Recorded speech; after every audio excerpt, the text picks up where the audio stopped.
Assalamualaikum warahmatullahi wabarakatuh.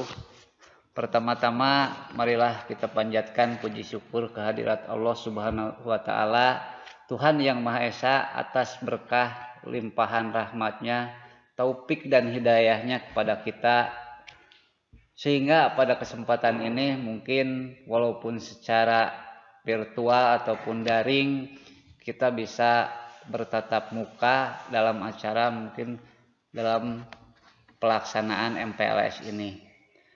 Terlebih dahulu mungkin Bapak atas nama keluarga besar SMKN 1 Raja Desa dan khususnya mungkin dari keluarga besar program keahlian jurusan DITF Desain Interior dan Teknik Furnitur mengucapkan selamat kepada seluruh Anda semua beserta keluarga, dan selamat bergabung menjadi bagian dari keluarga besar SMKN 1 Raja Desa.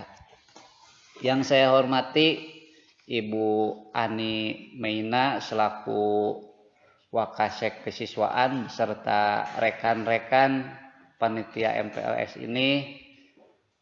Saya mungkin atas nama dari jurusan DITF mengucapkan terima kasih atas waktunya dalam pemberian materi untuk pengenalan jurusan program keahlian DITF. Mungkin pada awal pembicaraan ini Bapak terlebih dahulu akan mengenalkan, mungkin ada pepatah tak kenal maka tak sayang. Maka dari itu terlebih dahulu Bapak kenalkan. Untuk pertama mungkin Bapak sendiri, nama mungkin Anu Hartono. Bapak di sini mungkin di jurusan ada sebagai guru produktif dan diberi tugas lain mungkin sebagai ketua jurusan di program keahlian DITF. Dan kebetulan di samping kiri Bapak juga mungkin ada rekan Bapak, ini namanya Pak Hengki. Beliau adalah guru desain interior yang nantinya mungkin akan berkaitan dengan guru gambar. Dan sebelah kanan Bapak juga mungkin di sini ada Pak Rahmat Hidayat. Sama, beliau juga mungkin di sini akan menangani masalah pembelajaran untuk gambar teknik.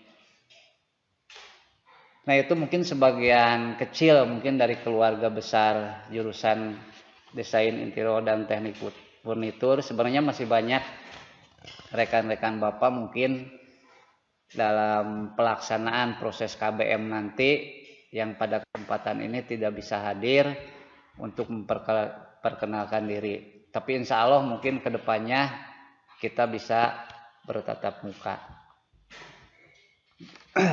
Untuk selanjutnya mungkin Bapak di sini dikasih tugas untuk pengenalan masalah jurusan Desain Interior dan Teknik Furnitur. Dari awal mungkin dari perkataan masalah jurusan Teknik Furnitur, atau lebih jelasnya itu adalah Desain Interior dan Teknik Furnitur, mungkin dari katanya juga yang pertama itu desain interior. Nah, di sini mungkin Anda semua nanti begitu pada waktu pembelajaran baik secara daring ataupun kita nanti bisa mudah-mudahan secepatnya bisa bertatap muka, mungkin pada dasarnya kita akan istilahnya akan mendapatkan pembelajaran dasar dulu, yaitu diantaranya mungkin nanti kita ada masalah pembelajaran masalah desain, dasar-dasar desain dan banyak yang lainnya. Nah, dari pengertian dasar-dasar desain ini mungkin larinya kita akan tetap ke masalah gambar desain. Jadi mulai tata letak suatu barang ataupun benda-benda yang lain, yaitu dasar-dasar interior, dalam artian berarti benda-benda yang ada di dalam ruangan. Termasuk dengan tata letaknya kita akan mempelajarinya. Di mana harus disimpan dan apa jenis barangnya. Kita akan mempelajari seperti itu. Kemudian yang selanjutnya itu adalah teknik furnitur. Teknik furnitur ini adalah lebih cenderung kepada benda kerja yang ada di dalam ruangan. Ya contoh lah, mungkin kalau kita gambarkan, karena kita lebih cenderung itu yang namanya desain interior itu adalah benda kerja yang ada di dalam ruangan, baik ruangan tempat tinggal, perkantoran atau apapun. Ya contoh kita ambil adalah misalkan benda kerjanya itu meja atau lemari. Nah, salah satunya itu. Jadi kalau kita tarik kesimpulan dalam hal ini, jurusan kita adalah jurusan desain interior dan teknik furnitur. Berarti kita diharapkan dalam proses pembelajaran dari awal kita menginjak kelas 10 dan akhir nanti mungkin kelas 13, kita itu bisa menguasai yang namanya awalnya adalah menguasai desain dan sampai dengan teknik furniturnya. Berarti kita dari awal mendesain, merencanakan suatu benda kerja yang ada di dalam ruangan tersebut sampai dengan akhir nanti membuat benda kerja yang sudah kita rencanakan dalam bentuk desain, dalam bentuk gambar. Nah, di sini gambarnya mungkin kita pada awal pertemuan pada dasar ini mungkin kita hanya menggambar secara istilahnya dasarnya aja. Kita bisa menggambar di kertas gambar atau lebih ke sketsa. Nah, tapi mungkin menginjak nanti pada kelas 11 kita gambar itu diharapkan kita sudah memakai yang namanya AutoCAD. Nah, di sini diharapkan kalian mampu menguasai dalam masalah pembelajaran gambar AutoCAD. Nah, otomatis mungkin kita akan melibatkan yang namanya komputer atau laptop. Insya Allah mungkin kami juga dari sekolah sudah menyiapkan yang namanya lab komputer. Nah, itu mungkin dari segi pengenalan nama jurusan kita, yaitu desain interior dan teknik furnitur. Apa yang di dalamnya akan kita pelajari, sebagian besar mungkin sudah Bapak katakan seperti tadi.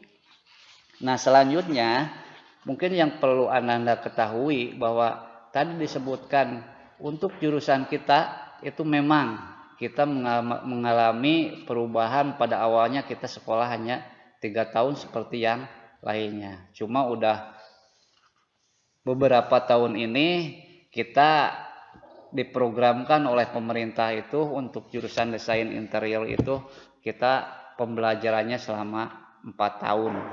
Nah, tapi untuk yang 4 tahun ini perbedaannya hanya sedikit. Untuk kelas sampai dengan kelas 3 atau kelas 12 sama seperti teman-teman yang lain, kita melaksanakan proses KBM di sekolah. Nah, cuma perbedaannya mungkin yang 1 tahun ini kita tetap sebagai siswa SMKN 1 Raja Desa, tetapi keberadaan kita itu full selama 1 tahun itu berada di industri. Dalam kata mungkin nanti kita ada yang dinamakan dengan magang industri. Nah, mungkin jadi kalian anda semua perlu tahu dari sekarang bahwa untuk kita itu pembelajarannya 4 tahun, 3 tahun kita di sekolah, 1 tahun kita berada di industri. Jadi jangan sampai kaget mungkin kalau nanti teman-teman di jurusan lain yang masih programnya 3 tahun, itu 3 tahun mereka sudah lulus, sudah mendapat ijazah, tetapi kita di jurusan DITF udah 3 tahun itu belum mendapatkan ijazah karena harus melaksanakan magang dulu di industri. Nah, nanti setelah magang di industri kita pulang lagi ke sekolah mengurus semua laporan apa yang sudah kita laksanakan selama magang, baru mungkin kalian semua akan mendapatkan ijazah. Nah, itu perkenalan mungkin dari segi waktu, tapi Bapak harapkan semuanya tetap semangat dalam artian Bapak memberikan semangat itu jurusan apapun, sekolah dimanapun itu tidak akan menjamin keberhasilan kalian, tapi yang menjamin keberhasilan kalian itu yaitu keyakinan kalian. Jadi kalian walaupun kalian sekolah di jurusan DITF dengan waktu 4 tahun, kalau kalian yakin bakal menjadi orang sukses, insya Allah. Karena dengan keyakinan itu bakal memberi motivasi kepada diri kita bahwa kita harus benar-benar melaksanakan pembelajaran. Harus benar-benar menggali apa yang dipelajari di jurusan DITF. Nah itu mungkin sebagai penyemangat di Bapak untuk masalah pembelajaran ataupun waktu pembelajaran di jurusan DITF.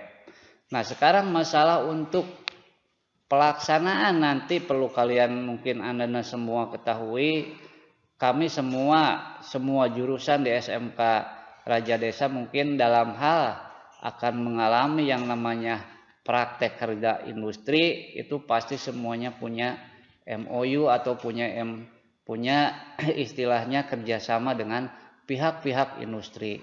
Nah berkaitan dengan kita di jurusan DITF, kita akan mengalami 2 tahap, yaitu yang pertama kita diwajibkan mungkin nanti di kelas 11 itu kalian ada yang dinamakan praktek kerja industri atau prakerin. Nah prakerin ini Bapak mungkin beserta tim di jurusan sudah mempunyai MOU ataupun kerjasama dengan beberapa perusahaan. Cuma istilahnya Bapak sedikit memberikan gambaran itu bahwa industri yang sudah kerjasama ataupun MOU dengan jurusan kita itu lumayan istilahnya tempatnya jauh. Yang pertama mungkin ada PT GGS Tangerang, itu yang berlokasi di Tangerang. Terus yang kedua ada PT Tokai Kagu Indonesia, itu yang berada di kawasan industri Egypt, itu yang berlokasi atau beralamat di daerah Cikarang. Terus yang ketiga ada PT Aida Ratan, itu berlokasi di Cirebon. Dan yang keempat ada PT LKS, itu sama mungkin lokasinya berada di Cikarang. Dan perusahaan-perusahaan lain alhamdulillah mungkin sekitar 7 atau 8 perusahaan itu sudah melaksanakan MOU dengan jurusan DITF. Nah otomatis mungkin Ananda semua nantinya begitu pelaksanaan prakerin di kelas 11 ataupun pelaksanaan magang di kelas 13 tidak akan jauh dengan industri-industri yang tadi Bapak katakan.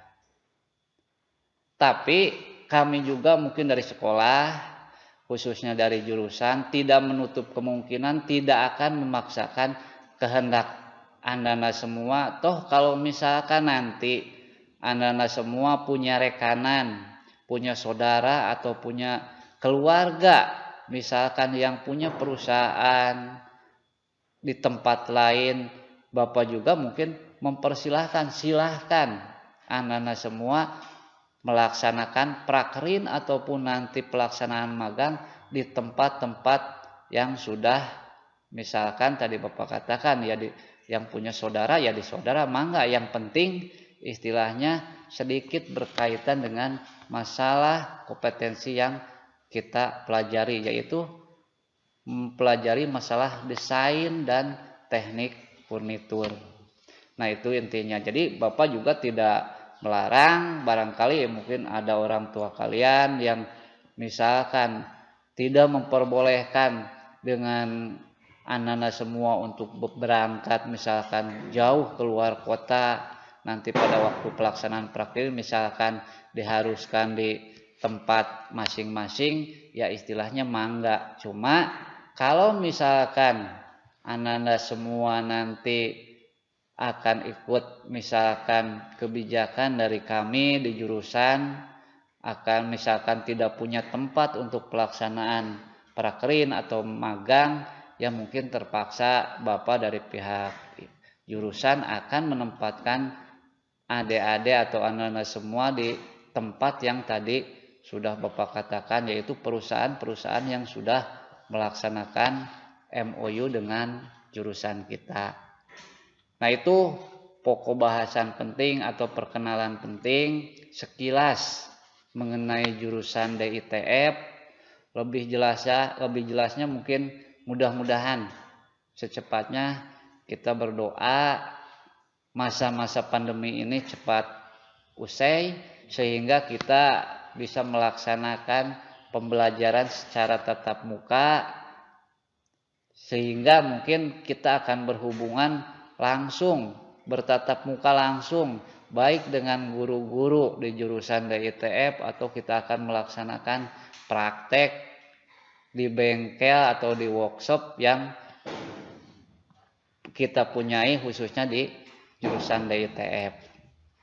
Nah, itu. Jadi sekali lagi Bapak mohon maaf pada acara perkenalan ini, jurusan ini Bapak hanya istilahnya secara singkat saja untuk masalah perkenalan jurusan, tapi mudah-mudahan kalian semua tetap semangat, tetap punya itikad yang baik, punya itikad tetap ingin melaksanakan pembelajaran, ingin melaksanakan sekolah di SMK Raja Desa.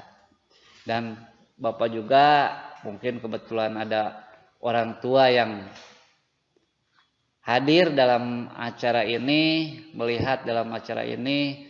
Kami atas nama mungkin dari sekolah SMK memohon bantuannya untuk bisa memantau Ananda semua dalam hal pelaksanaan proses sekarang acara MPLS ataupun nanti dalam proses KBM yang secara virtual ataupun daring, sehingga Ananda semua benar-benar walaupun keberadaannya di rumah tapi tetap melaksanakan proses KBM.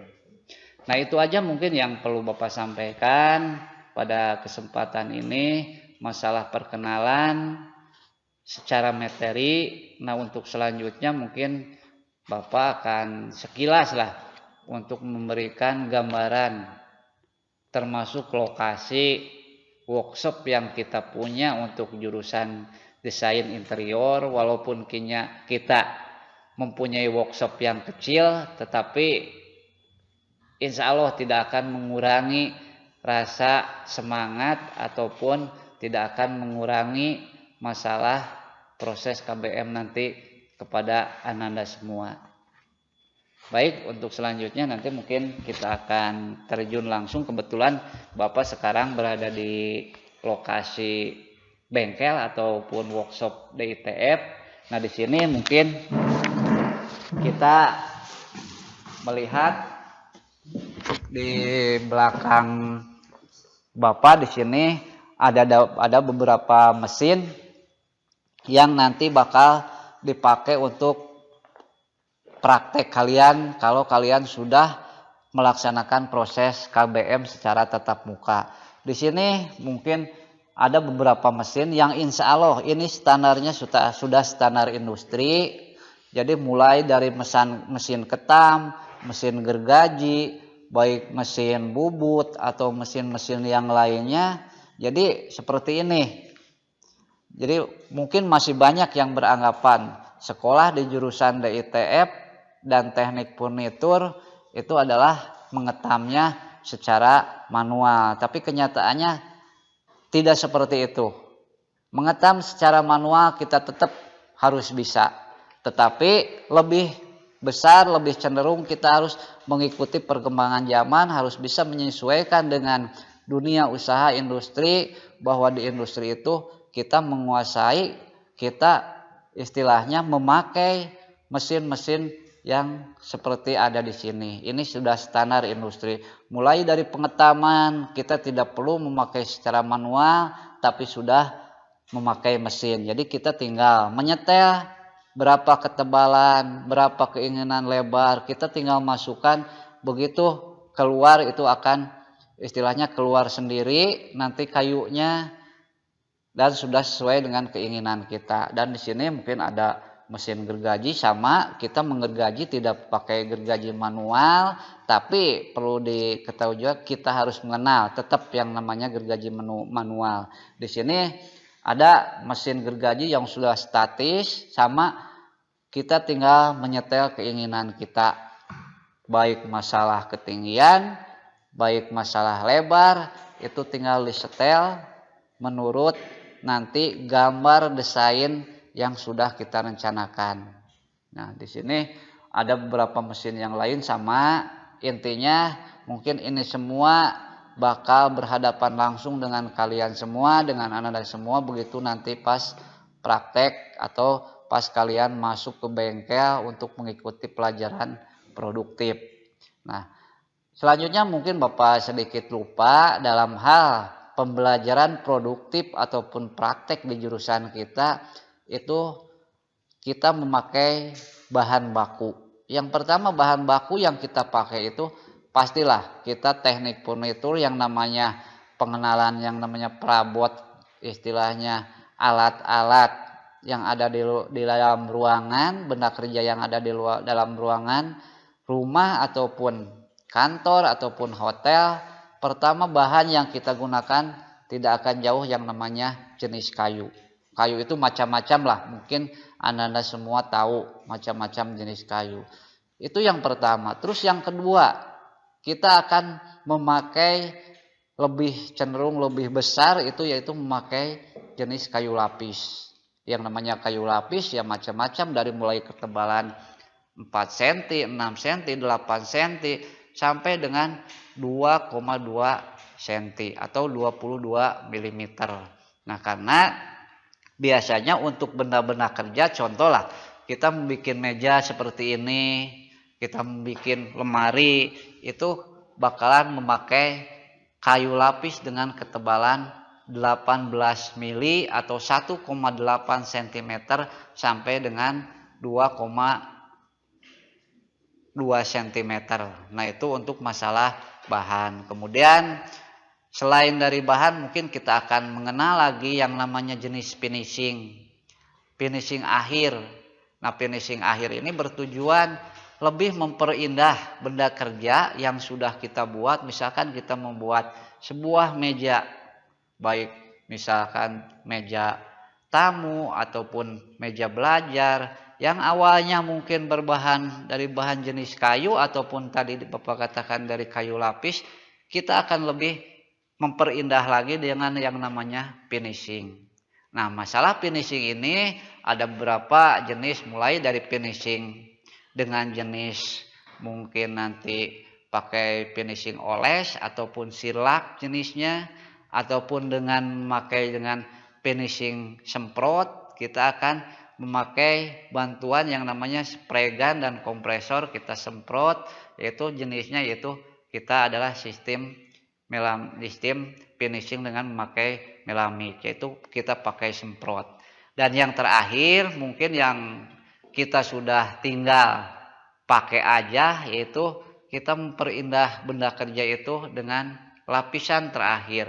Ya, lapisan ini bisa terbuat misalkan dari yang namanya ada yang HPL, wallpaper atau apapun, sehingga nanti walaupun benda kerja tersebut terbuat dari bahan kayu, nanti akan kita tutup dengan yang namanya lapisan HPL. Contoh seperti ini. Ini bahan dasarnya adalah kayu. Kayu itu mungkin jenisnya kadang-kadang dari kayu albasia, dari kayu jati, tapi ini udah melaksanakan proses pelapisan dengan HPL. Sehingga walaupun kayunya jelek, banyak masalah disebutkan dengan mata kayu, tapi dengan ditutup dengan lapisan HPL ini tidak akan terlihat, sehingga kelihatannya ini bakal kelihatan indah. Nah, itu mungkin sedikit proses pelaksanaan praktek kalian. Nah, baik melaksanakan masalah pengenalan mesin, sekali lagi mungkin lebih jelasnya kita akan bertemu nanti begitu kita akan melaksanakan pembelajaran tatap muka ataupun praktek di lapangan atau di sekolah. Dan yang terakhir mungkin Bapak akan mengasih salah satu gambaran, ini mungkin hasil karya dari kakak-kakak kalian di sini. Ini ada mulai dari perancangan awal Bapak tugaskan kepada kakak kalian itu. Sekarang kita emang sudah mengenal yang namanya meja belajar untuk kalian atau meja belajar siswa. Tapi dalam menghadapi masa-masa pandemi ini Bapak pingin istilahnya ada inovasi baru. Ada inovasi baru dalam proses bentuk ataupun fungsi meja belajar. Maka Bapak katakan kasih tugas ke anak-anak ataupun ke kakak kalian, silahkan mulai dari desain. Mulai dari desain gambar, silahkan desain dulu sampai dengan di akhir nanti kalian kerjakan. Nah, alhamdulillah mungkin salah satunya di sini sudah terbukti kakak kalian itu bisa menciptakan atau membuat inovasi baru. Yang awalnya mungkin yang namanya meja belajar itu hanya sebatas meja biasa, tetapi sekarang Bapak kaitkan dengan masa-masa nanti kalian menghadapi pembelajaran tatap muka, tapi dalam masih kondisi pandemi ini, sehingga di sini ada rangkaian tambahan. Di sini ada memakai mika atau sejenis penghalang di sini, mungkin yang udah ilahar dipakai. Terus di sini ada beberapa fungsi. Di sini ada laci. Yang laci ini diciptakan untuk menempatkan nanti alat-alat tulis kalian. Jadi alat-alat tulis kalian nanti akan disimpan di sini. Terus yang selanjutnya di sini pada bagian kursi di sini diciptakan atau dirancang ada sebuah laci. Ada sebuah laci di sini diciptakan untuk menyimpan nanti sepatu atau apapun. Nah, nanti juga ini bisa setelah selesai pembelajaran, ini kursi bisa dimasukkan ke dalam. Jadi sehingga ini bakal hanya kelihatan satu rangkaian itu hanya meja dulu. Hanya meja saja, tidak kelihatan kursinya. Nah, mungkin itu yang perlu Bapak sampaikan sekilas masalah pengenalan dari jurusan sampai dengan pengenalan workshop termasuk jenis mesin, termasuk salah satu karya kakak kalian semua. Mudah-mudahan perkenalan Bapak ini menjadi penyemangat buat Ananda semua yang baru bergabung di jurusan DITF, yang insya Allah kedepannya mungkin kalian bisa bertatap muka langsung dengan Bapak dan teman-teman Bapak untuk melaksanakan proses KPM untuk pembelajaran produktif. Sekali lagi Bapak ucapkan terima kasih kepada semua rekan-rekan Bapak, baik dari kepanitiaan MPLS, teman-teman rekan kerja, guru semua, dan Bapak ucapkan terima kasih atas kehadiran dan istilahnya perhatian dari Ananda siswa baru untuk jurusan DITF. Terima kasih. Assalamualaikum warahmatullahi wabarakatuh.